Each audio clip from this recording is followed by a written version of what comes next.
Hey y'all, it's Fix It Friday. It's Fix It Friday. This weekend, I want you to fix your buffer zone. Fix your buffer zone. So I ran out of gas. Like literally right now, I'm sitting here waiting for roadside assistance to bring me some fuel. I went in and got Jimmy John's, ate a sandwich, talked to AI for a bit, and got a little bored, so I figured I'd record a video and share the lesson with you.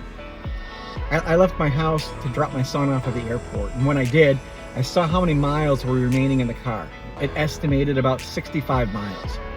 I knew I would have enough mileage and enough fuel to get to the airport, drop him off, and then get to a fuel station. Apparently, either I was wrong with my math or the estimate was wrong. But the low fuel light was on. It was alerting me that I had low fuel and I ignored it. I was in the buffer zone. My wife, by the way, who has never run out of gas, always listens to that low fuel alert. I mean, before that's even on, when she's at a quarter of a tank, she goes and fills up because it stresses her out. And I'm the guy that tries to see how far I can get in the buffer zone. Well, I learned my lesson, I hope.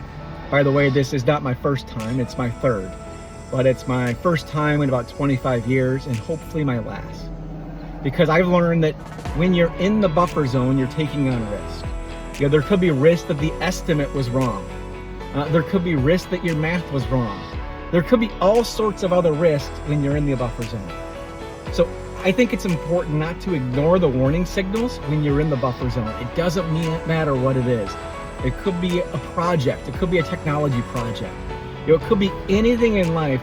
When you are in the buffer zone, when you're getting close, instead of trying to see how far you can go, how close you can get, just listen to the warning signal and don't ignore the buffer zone. Have a great weekend.